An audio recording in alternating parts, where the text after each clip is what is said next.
Legal operations. How do you describe it? Mission critical. Transformative. Creative. Proactiveness. Revenue protector. Process improvement. Communication. Cost savings. People, process, technology. And empowerment. Heart, soul, and pulse of the legal department. And trust. Legal operations is the puzzle maker, and everybody in the legal department and the organization holds a piece of the puzzle. Legal operations is breaking the barriers of the legal department. Day-to-day is all about creating efficiency. We are catalysts for change. We're a little bit like the Matrix. Lots of numbers, but hopefully no Agent Smith. Smart processes and leveraging technology to make legal work run better and optimize it and faster. Legal operations is a force multiplier. And I could bring my creative brain and I could bring my legal brain and combine those two to create a better future for legal ops tomorrow. They're the ones that are using data to make better decisions for your organization. They're demonstrating the value of your department. At times, we're also the human glue that keeps the legal department running smoothly, efficiently, enabling the business to move forward. Legal operations truly provides a competitive advantage. We're transforming our departments, our firms, and our companies at scale to enable better, faster, and more efficient legal services. I'm sorry that Pearl and Gromit won't be able to join us, but I look forward to seeing the whole CLOC crowd in Las Vegas very soon.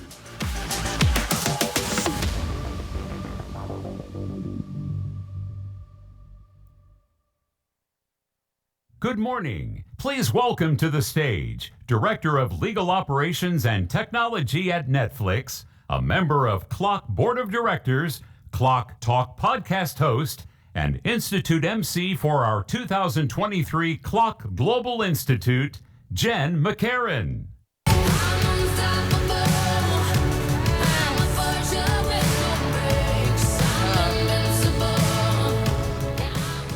Hey, Legal Ups! CLOC, we made it. Welcome to the CLOC Global Institute 2023. Give yourselves a round of applause for all the flights and the missed flights. It feels so good to be with you all again. Do you all know this is one of my favorite weeks of the year? Here we are. Let's get it started. So I've prepared a keynote. But can I check in with you guys first on a little secret I'm carrying? The theme of this conference is transformation. And what's weird is I'm in a bit of a state of transformation myself. At this moment, I'm launching 2 foundational technology solutions at Netflix. And I don't know if they're gonna work. I've been feeling a little unsettled and just a touch out of my comfort zone.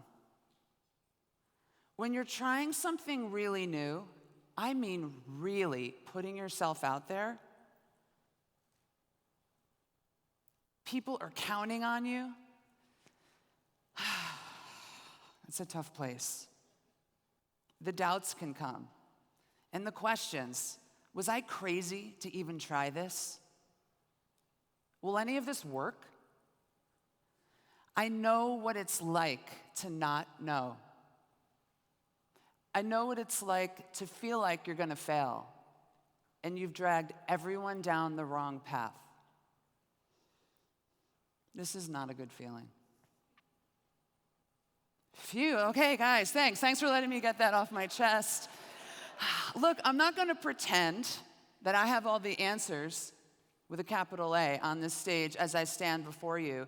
But these struggles and anxieties I've been feeling have helped clarify what I wanted to share with you today. As a community, we're holding on to some unhelpful ideas about innovation and change. And those misconceptions, they limit our reach and they make us miserable.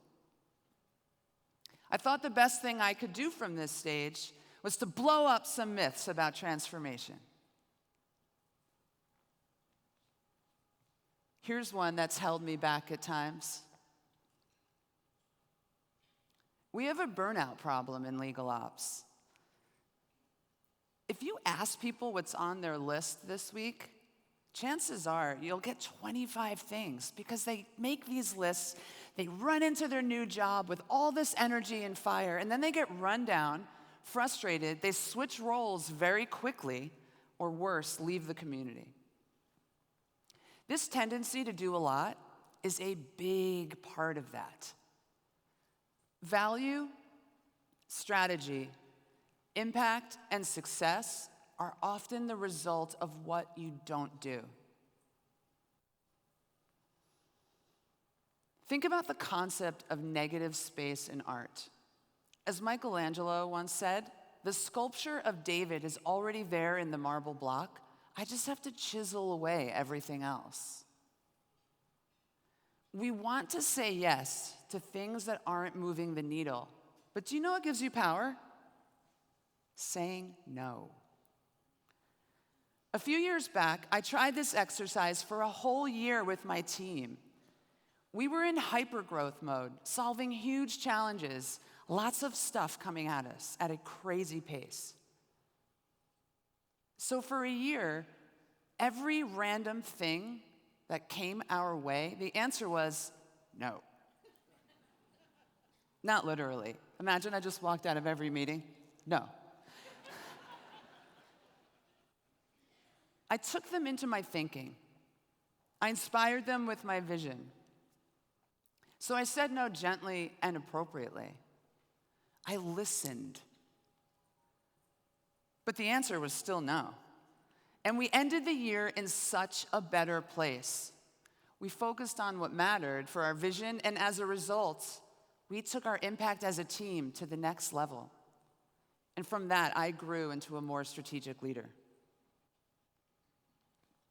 Here's another big one.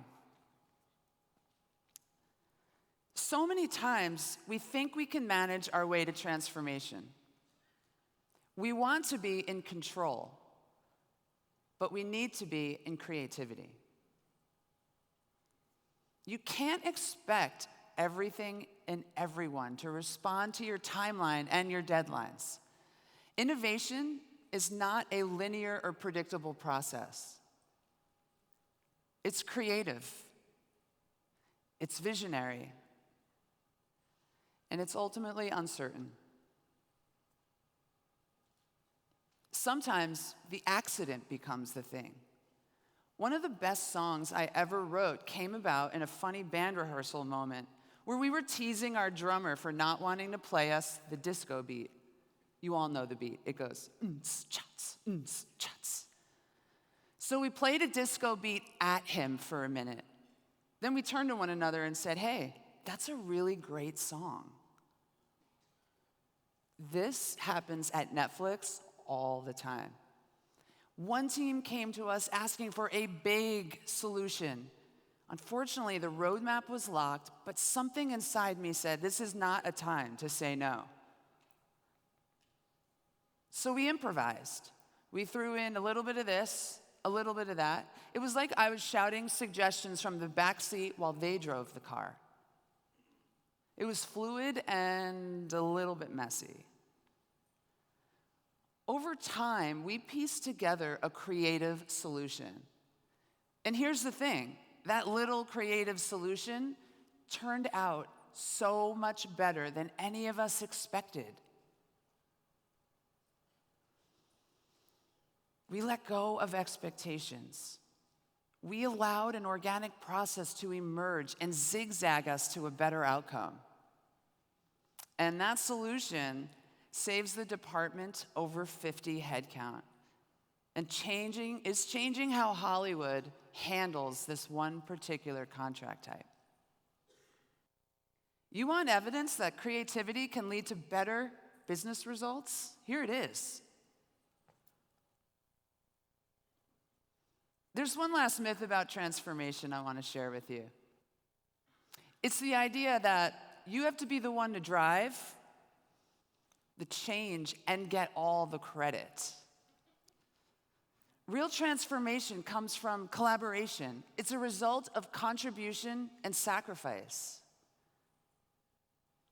Our community is built on contribution and mutual value. Without CLOC and a conversation I had early on with Francis Pomposo, my knowledge management program at Cisco may not have been elevated to a program of value for me, for Cisco, and for the world. Her validation gave me the fuel to keep going and inspire others. There's this buzzy HR term, legacy planning. It's a fancy way to say your impact should outlast you and bring others along so they can have their time to shine. As part of my growth this year at Netflix, I'm no longer giving big presentations. Instead, I'm teaching my team how to create a vision, how to find their voice, and how to present that vision to over 1,000 people in legal.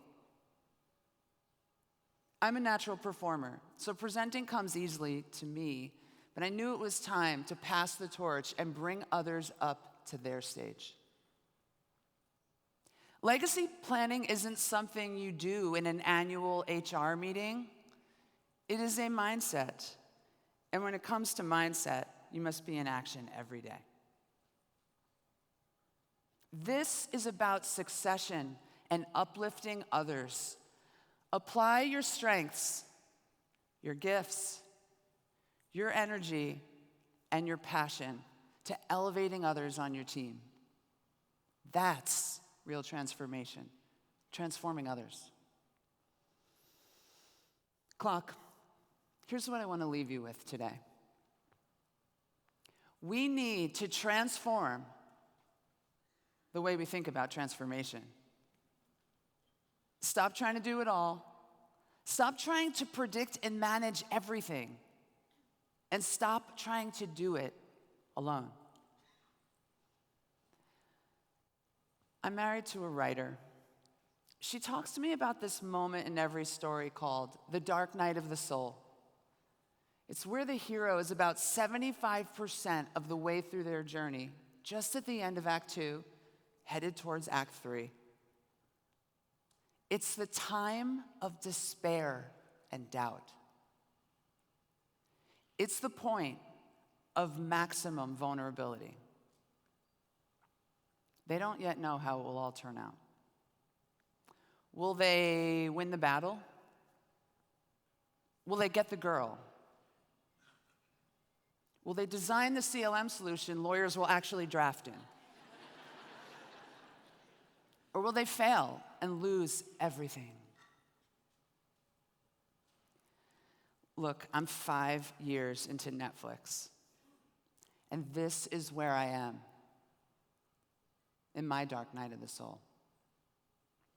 And as much as I sometimes want to run, I'm staying. I'm pushing through to resolution. So it all really boils down to this. What will you do when you hit your dark night of the soul? Will you give up? Will you try and turn back?